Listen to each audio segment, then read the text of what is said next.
saya menghadiri satu program camping derma darah anjuran majlis Datuk Negeri Pulau Pinang dan juga polis. Assalamualaikum warahmatullahi wabarakatuh. Nama saya Umar Umayyah bin Muhammad Hamdan.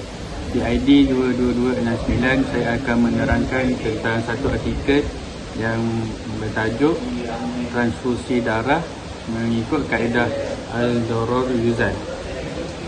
Transfusi darah merupakan masalah baru dalam hukum Islam. Di dalam konteks kajian fiqh, darah termasuk bahan yang najis dan tidak ada hukum syar'i yang secara jelas bagi menangani masalah transfusi darah.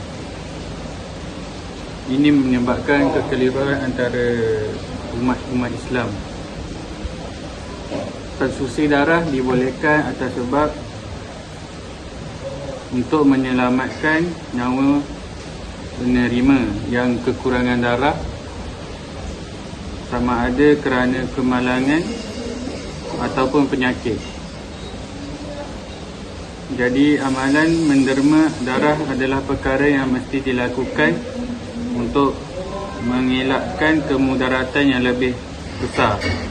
Contohnya akan kehilangan nyawa jika tidak segera menderma darah. Juga diungkapkan dalam sebuah hadis diriwayatkan oleh Ibnu Majah daripada Ibnu Abbas, la darar wa la dirar, iaitu tidak boleh memudaratkan dan tidak boleh dimudaratkan. Oleh itu, dalam masalah transfusi darah perlu dipatuhi keperluan prosedur agensi kesihatan daripada penderma dan penerima supaya dapat menghapuskan bahaya penerima dan dapat mengelakkan kemudaratan kepada penderma. Disetero, tubuh badan merupakan anugerah yang diberi oleh Allah SWT kepada kita sebagai seorang hamba, yang merupakan amanah yang perlu dijaga dan tidak boleh sesekali untuk melukakan atau melakukan apa-apa perkara yang buruk terhadap badan kita.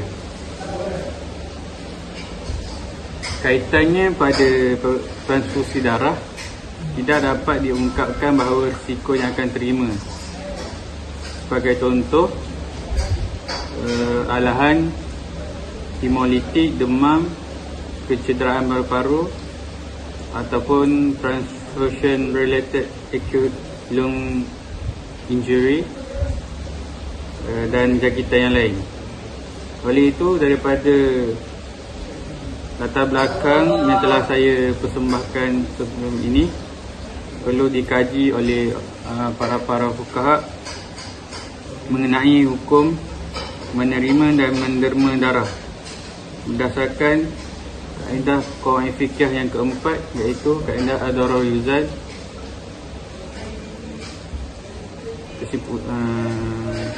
Jadi berdasarkan hal demikian, fokus kajian mengikut analisa hukum pemindahan darah berdasarkan kaedah Al-Darar Yuzal.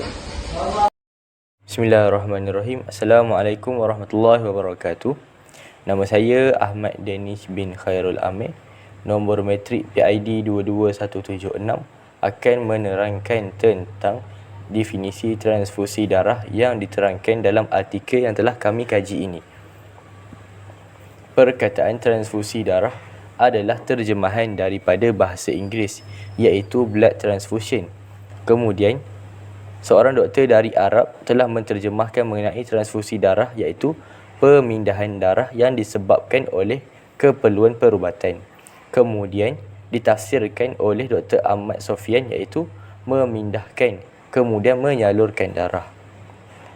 Pemindahan darah dapat dirumuskan dengan makna memindahkan, menyalurkan darah adalah untuk memasukkan darah melalui urat darah kepada orang lain yang ingin dibantunya. Manakala, menurut Syekh Al-Husin Muhammad Makhluf telah mengeluarkan pendapat bahawa pemindahan darah merupakan pengambilan manfaat daripada seseorang yang sihat tubuhnya lalu dipindahkan ke tubuh orang yang sakit untuk mempertahankan hidup.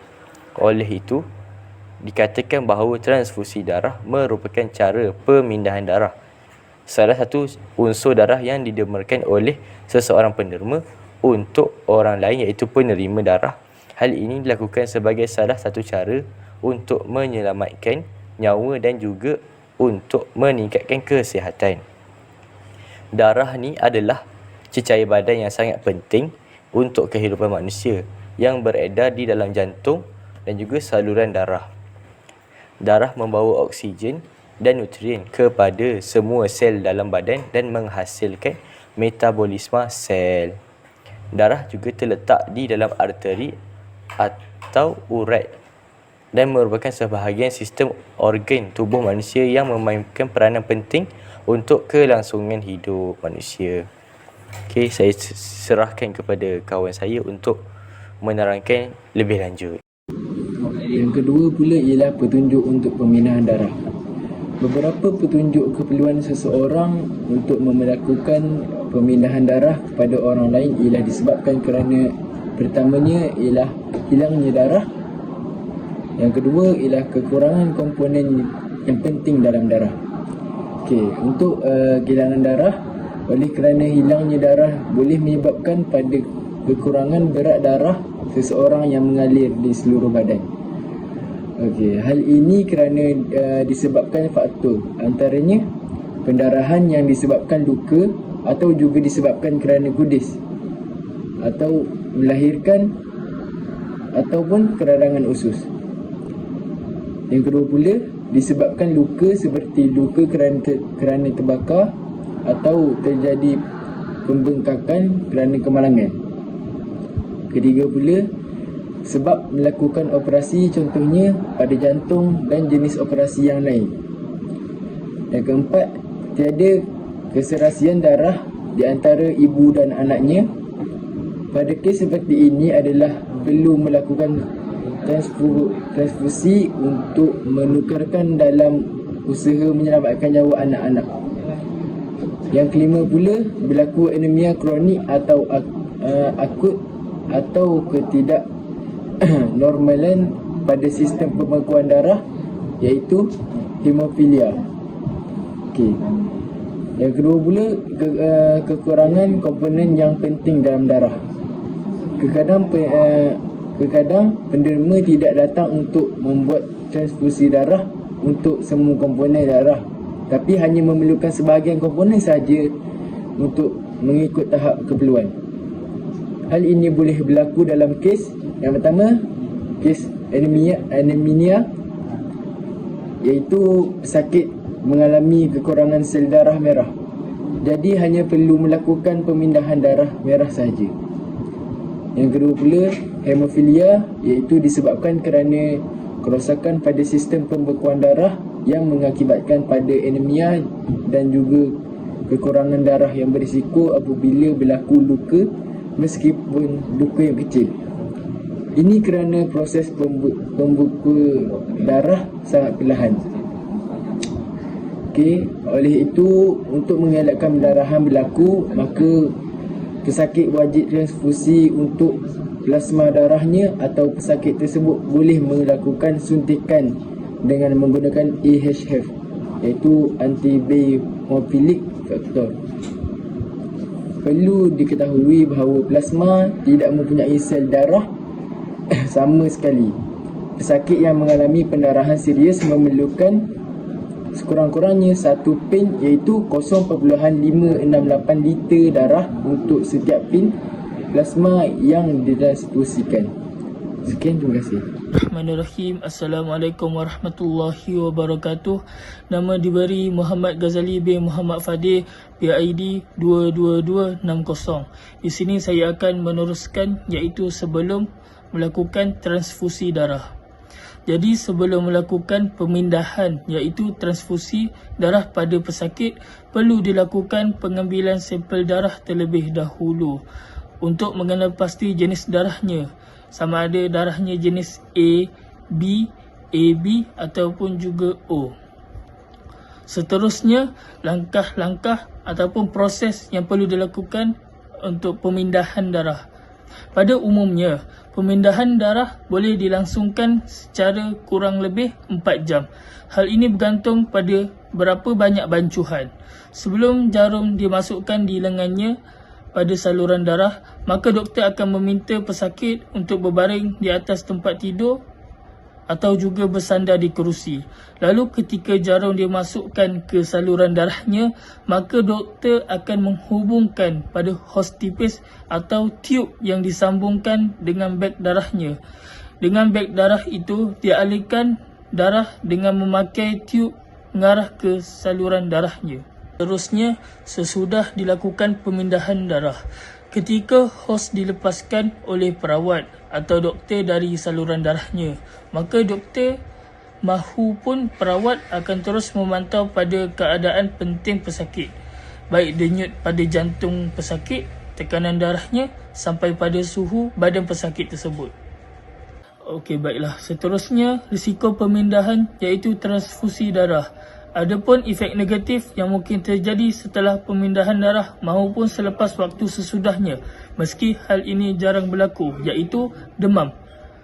Hal ini adalah suatu tindak balas yang terjadi pada tubuh penerima ketika sel darah putih mulai menyebar ke dalam tubuh. Dan yang kedua, terjadinya alergi, iaitu alahan.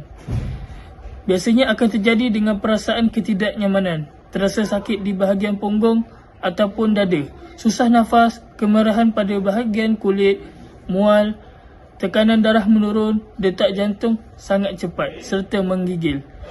Dan yang ketiga, zat besi yang berlebihan. Hal ini biasa disebabkan kerana banyaknya jumlah darah yang ditransfusikan seperti yang dialami penderita thalassemia. Dan yang keempat, penderma cedera di paru-paru. Derma darah juga boleh tercedera disebabkan rosak paru-paru. Meskipun peristiwa tersebut jarang ditemukan, namun umumnya terjadi 6 jam sesudahnya. Dan yang terakhir iaitu jangkitan virus. Penyakit ini boleh berjangkit dan dari penderma darah. Contoh kesnya Human Immunodeficiency Virus, iaitu HIV. Itu saja dari saya. Sekian. Bismillahirrahmanirrahim. Assalamualaikum warahmatullahi taala wabarakatuh.